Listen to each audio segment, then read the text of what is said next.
Moadim les Simcha, mes amis, j'espère que vous allez bien. Aujourd'hui, c'est la Iloula de Rabbeinu Akadosh, le tzaddik, fondation de l'univers, fleuve abondant, source de sagesse. Et oui, Rabbeinu Akadosh, Rabbeinu Nachman ben Fega, que son mérite nous protège, ainsi que tout Israël. Amen, Ken Yireh Ratzon. Alors venez, on en parle un petit peu. Le mardi 16 octobre, quatrième jour de Sukkot, à l'aube, Rabbeinu demanda un peu d'eau pour se laver les mains afin de calmer sa toux. Et Rabbi Nathan lui prépara un thé sucré avec un jaune d'œuf. Et au moment de lui donner à boire, il remarqua qu'il était trop chaud et pouvait réveiller sa toux ainsi qu'une hémorragie de sang. Et oui, il était bien souffrant. Il refroidit le thé d'un verre à l'autre à plusieurs reprises pour qu'il puisse le boire. Et il était si heureux d'avoir pu servir son maître qu'il eut l'impression que celui-ci allait encore vivre longtemps. En général, Rabbeinu accordait rarement le privilège de le servir car il s'en tenait à son valet. Ceux qui se trouvaient dans la maison commencèrent à se réveiller et prirent la relève de Rabbi Nathan qui en profita pour aller au midvé. À son retour, il trouva Rabbi Nachman assis dans son lit, faisant sa prière vêtu de son talit, le livre de prière du Harizal sur ses genoux. Il prit le loulav et l'étrog et récita la prière du Hallel et les Oshanot.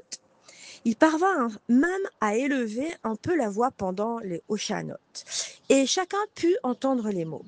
Heureux ceux qui ont eu le mérite de le voir et d'entendre sa voix, alors qu'il tenait les quatre espèces et en faisait la bénédiction en ce dernier jour de sa vie.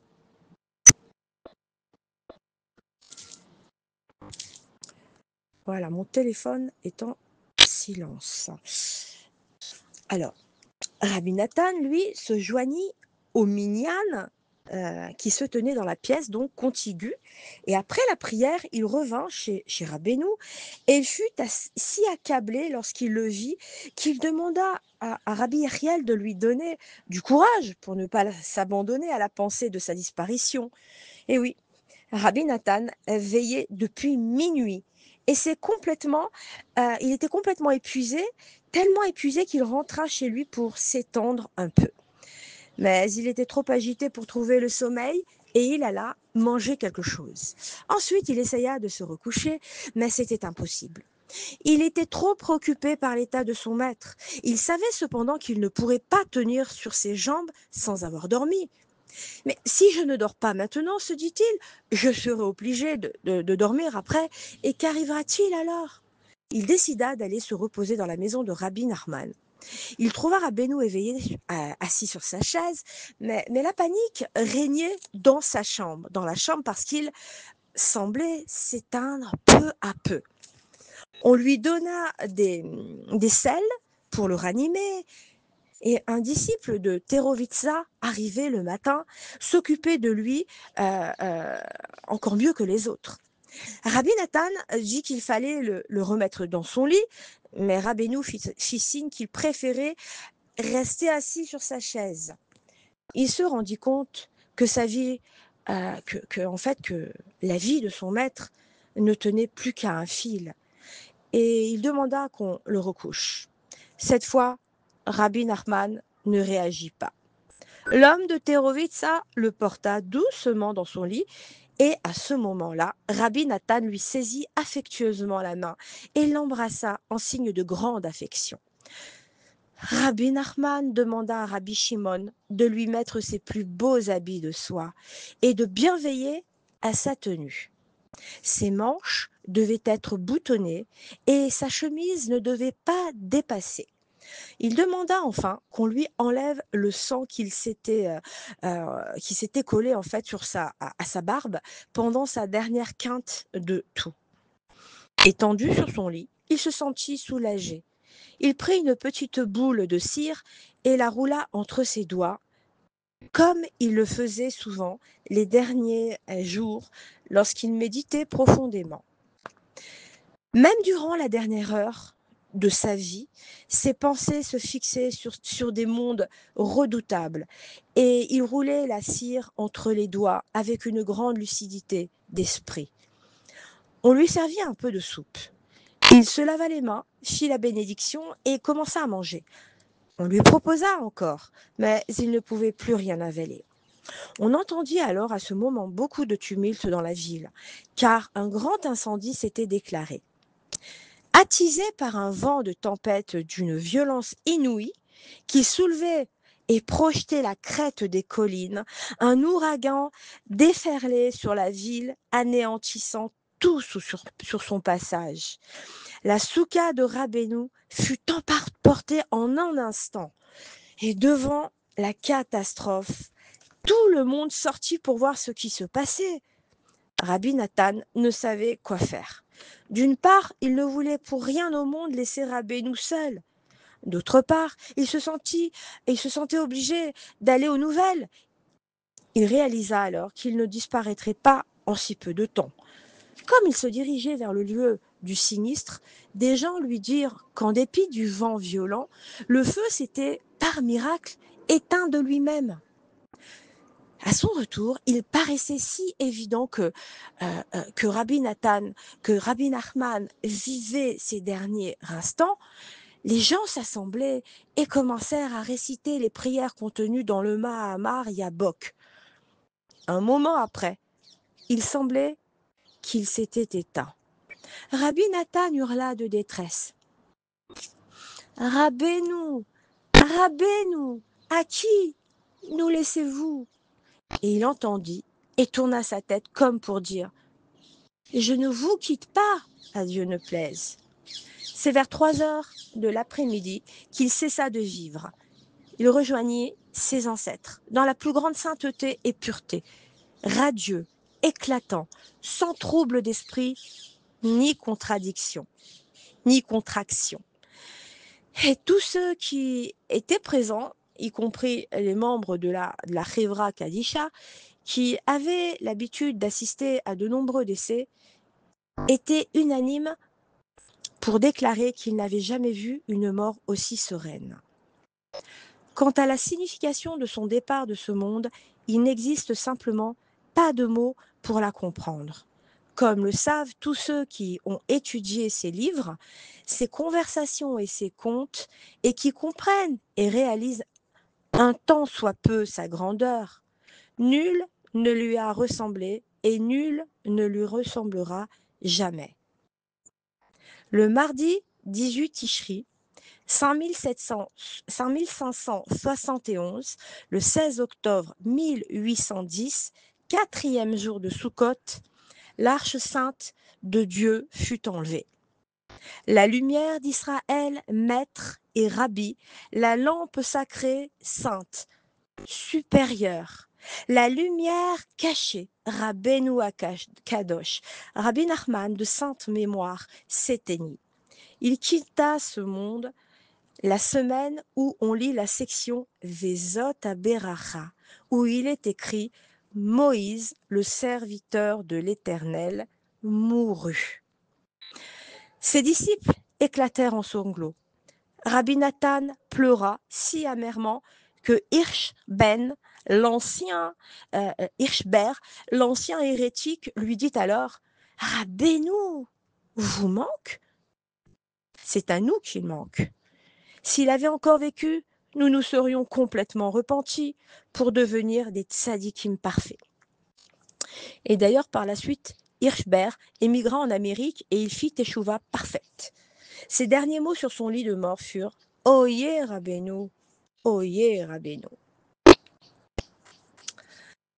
Aucune femme ne se trouvait dans la pièce au moment de sa disparition et ce jusqu'au lendemain de la levée du corps. Aucune femme ne pleura aussi en présence du corps. Ses filles n'étaient pas présentes à son décès. Et sa seconde femme pleura, mais seule, dans sa chambre. Quelques instants plus tard, on le changea de vêtements sans perdre un instant. Rabbi Shimon ouvrit la commode, sortit tous les manuscrits et les emporta dans la pièce où se trouvait le poêle pour les brûler conformément à sa volonté. Rabbi Nathan l'accompagna, pleurant amèrement, comme il l'écrit d'ailleurs. Je pouvais ainsi au moins respirer la fumée sainte des enseignements dont notre génération n'a pas eu le mérite de jouir. Et quand ils revinrent, Rabbi Nachman reposait sur le sol. Son visage, comme de son vivant, était toujours aussi resplendissant de sainteté. Il était déjà tard et considérant que ce genre, que ce serait manquer de respect que d'enterrer de nuit une personnalité aussi éminente, alors Rabbi Nathan fixa les funérailles au lendemain. Et c'est ainsi que les membres de la Hevrat Kadisha demandèrent aux disciples s'ils préféraient faire eux-mêmes les préparatifs du corps. Rabbi Nathan descendit, répondit que c'est à eux qu'incombait cette tâche, car Rabbi Nachman avait toujours voulu que chacun fasse pour quoi il est le plus qualifié. Rabbi Nathan leur demanda de le traiter comme un juif ordinaire. Le lendemain, tôt dans la matinée, il était toujours étendu par terre avant les préparatifs de l'enterrement. Son corps était d'une telle pureté et d'une telle sainteté que même sans vie, il en émanait une odeur magnifique. Alors Rabbi Nathan alla s'asseoir à ses côtés. Je lui murmurai à l'oreille ce que je n'avais jamais pu lui dire de son vivant. Assis à ses côtés, je ne cessai de pleurer. Entre-temps, beaucoup d'autres personnes étaient venues et pleuraient, mais aucune d'elles ne s'assit par terre comme moi, car le spectacle qui s'offrait à ma vue accablait mon âme plus que toutes les filles de ma ville. En effet, comme il l'avait témoigné lui-même, nul ne le connaissait mieux que moi. Rabbi Nathan était présent au moment où les membres de la Hevrat Kadisha procédèrent au dernier devoir. Pour des raisons de pudeur, Rabbi Nathan attendit que Rabbeinu fût revêtu du linceul et de son talit pour le regarder. Et on a dit que Rabbeinu était si mince qu'on put entièrement l'entourer de la large ceinture de soie qu'il portait le Shabbat et les jours de fête. Une grande crainte émanait de son corps, prêt à monter dans les mondes supérieurs. Rabbi Nathan écrivit « Heureux le corps qui n'a pas goûté à ce monde, même d'un cheveu. Heureux les yeux qui n'ont rien vu de ce monde, car ce monde ne valait pour lui pas même un clin d'œil. Heureuses les oreilles qui n'ont entendu aucun son de ce monde. Heureux pour le reste de tous ses membres. » Et là, on peut aller voir le conte des 7 mendiants. Sur aucun homme on n'a pu faire autant de louanges, car sa sainteté surpasse tous les autres. Et enfin, une controverse éclata pour savoir où l'enterrer. Les corps des martyrs de 1768 remplissaient pratiquement tout le vieux cimetière. Et on en avait ouvert un autre. Un grand nombre de disciples optaient pour l'enterrement dans le nouveau cimetière. D'autres pour Terovitsa ou pour Teplik. Et de son vivant, Rabbeinu avait clairement exprimé à Rabbi Nathan son souhait d'être enterré parmi les martyrs, dans le vieux cimetière, mais d'autres personnes n'en avaient connaissance. Et Rabbi Nathan, eh bien, il a dû batailler seul. Il était sur le point de capituler quand Hirschberg arriva et demanda à Rabbi Nathan quel était le désir de Rabbeinu, en l'occurrence. Et la réponse était claire. Hirschberg se rendit chez les autorités et, en usant de son influence, il acquit 2 concessions dans le vieux cimetière afin de pouvoir ériger un petit mausolée sur la sépulture. Les obsèques se déroulèrent le mercredi matin 17 octobre. On mit son corps sur un brancard et c'est Rabbi Nathan qui donna des instructions pour que le brancard soit fait avec le bois de la chaise qu'il occupait lors de son dernier enseignement à Rosh Hashanah. Des milliers de personnes assistèrent aux funérailles. Beaucoup voulurent faire la mitzvah de lever le corps. La foule était si nombreuse et compacte que le cercueil du tzaddik, porté de main en main, donnait l'impression de voler dans les airs. Le vieux monsieur étrange qui avait rendu visite à Rabbeinu la veille de Soukhot était aussi présent. Quand on chercha à découvrir son identité, il disparut mystérieusement. Et Un témoignage incroyable nous est parvenu du responsable des fossoyeurs au moment de l'enterrement. J'étais en bas dans la fosse et j'attendais que les membres de la Khivrat Kadisha fassent descendre le corps. Je tendis les bras pour le recevoir lorsqu'une lumière surnaturelle m'éblouit, m'empêchant de voir quoi que ce soit. Après un court instant, la lumière se dissipa et je fus très surpris de constater que le corps saint reposait déjà en terre. Je ne sais pas qui l'a enterré, mais il y a une chose dont je suis certain, c'est que ce n'est pas moi. De là, j'ai compris la grandeur de votre maître, Rabbi Nachman. Il fut donc enterré à Ouman, précisément à l'endroit qu'il avait choisi. Sa sépulture avait été prévue depuis l'époque de la création du monde. Et c'est de là qu'il s'emploiera à rectifier le monde pour les générations à venir. Et notamment pour ceux qui se rendent sur sa tombe, récitent les 10 psaumes et font la charité. Aussitôt après son enterrement, Rabbi Nathan récita le Tikkun HaKlali et il fut le premier à accomplir la parole de Rabbeinu. Bienheureux celui qui aura le mérite d'accomplir cela. Toute la mission de Rabbi Nachman, sur cette terre fut d'enseigner qu'indépendamment de ce qu'il a pu faire et des péchés qu'il a pu commettre, l'homme peut toujours revenir à Dieu. Et oui, le désespoir n'existe pas. Il y a de l'espoir pour tous, car Dieu pardonnera toujours. Même après sa mort, il est resté parmi nous. Il a rejoint le monde de la vérité le 18 Tishri, qui a pour valeur numérique Chai. Il est vivant. Il n'a pas voulu de successeur jusqu'à la venue du Messie. Et en ce qui le concernait, il était enveloppé d'un grand mystère. Sa grande lumière est encore cachée aux yeux du monde et ne sera révélée que lorsque viendra le libérateur. Amen Ken Yiratz. Hag Sameach.